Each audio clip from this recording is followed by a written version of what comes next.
কাঁচা পেঁপে দিয়ে তৈরি রমজান স্পেশাল টুটি ফ্রুটি। রমজান মাসে তো অনেক রকমেরই ডেজার্ট তৈরি করতে হয়, আর ডেজার্টের মধ্যে অনেক রকমের টুটি ফ্রুটিরও প্রয়োজন হয়। তাই এই টুটি ফ্রুটিগুলো তৈরি করে রমজান মাসটিরও উপভোগ করতে পারবে। প্রথমেই কাঁচা পেঁপেটাকে ভালো করে ছিঁড়ে নিতে হবে, যাতে এর মধ্যে কোনো সবুজ অংশ না থাকে। তারপর মাঝখান থেকে ফালি করে ভিতরের আঁশটাকে চামিচ দিয়ে চেঁচে ফেলে দিতে হবে। এখন এগুলোকে ছোট ছোট পিস পিস করে কেটে নিতে হবে। আপনারা ভালো করে লক্ষ্য করলে বুঝতে পারবেন এগুলো কতটা বড় করে কাটা হয়েছে। কেটে নেওয়া হয়ে গেছে। এখন এগুলোকে ঠান্ডা পানি দিয়ে ভালো করে ওয়াশ করে নিতে হবে, যাতে করে পেঁপের মধ্যে কোনো কষ না থাকে। এখানে আমি গরম হওয়ার জন্য পানি বসিয়ে রেখেছিলাম। যখন দেখবেন পানিটা বুদবুদ ক্রিয়েট হয়েছে, তখন এর মধ্যে পেঁপেগুলোকে দিয়ে দিতে হবে। একটি মাত্র বড় কাশের সাথে সাথে এই পানি থেকে পেঁপেগুলোকে উঠিয়ে ভালো করে স্ট্রেনার দিয়ে চেকে পানিটাকে জড়িয়ে নিতে হবে। এখন প্যানের মধ্যে অ্যাড করব 1 কাপ চিনি, সাথে হাফ কাপ পানি। এগুলোকে ভালো করে নেড়ে চেড়ে ফুটিয়ে নিতে হবে। সাথে চিমটি লবণ আর ফ্লেভারের জন্য এলাচ দিয়ে এগুলোকে ভালো করে নেড়ে চেড়ে এর সাথে পেঁপেগুলোকেও অ্যাড করে নিতে হবে।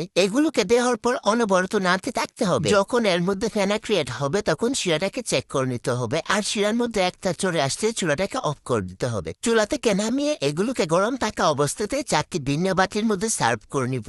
আর এর মধ্যে 3টি ভিন্ন কালার অ্যাড করব, যেমন রেড, গ্রিন, অরেঞ্জ। বাকি একটির মধ্যে কালার অ্যাড করতে হবে না, এতে এমনিতে সাদা কালার হবে। এখন এগুলোকে ভালো করে মিক্স করে ফ্রিজে 1 ঘন্টার জন্য রেখে দিব, যাতে করে কালারগুলো ভালো করে সেট হয়। 1 ঘন্টা পর ফ্রিজ থেকে নামিয়ে এগুলো থেকে শিরাটাকে ভালো করে জড়িয়ে নিতে হবে। শিরাটা ভালো করে জড়ে গেলে এগুলোকে টিস্যু পেপারের উপর রেখে রোদে 1 থেকে 2 দিন ভালো করে শুকিয়ে নিতে হবে। আমি 2 দিনের মতো এগুলোকে রোদে শুকিয়েছি, আর 2 দিন পরে লুকটা তো দেখতেই পাচ্ছেন কেমন হয়েছে। এগুলো তৈরি করা কঠিন কোনো কাজ নয়, অনায়াসে খুব সহজে বাসায় তৈরি করা যায়। এখন আবার আপনারা এসে বলবেন যে টুটি ফ্রুটি কি কাজে ব্যবহার করা হয়। টুটি ফ্রুটি ব্যবহার করা হয় কেক, বিস্কুট বা মিষ্টি জাতীয় যে কোনো ডেজার্ট। আর এগুলোকে এয়ারটাইট বক্সে ভরে অনায়াসে 1 বছর পর্যন্ত সংরক্ষণ করা যাবে।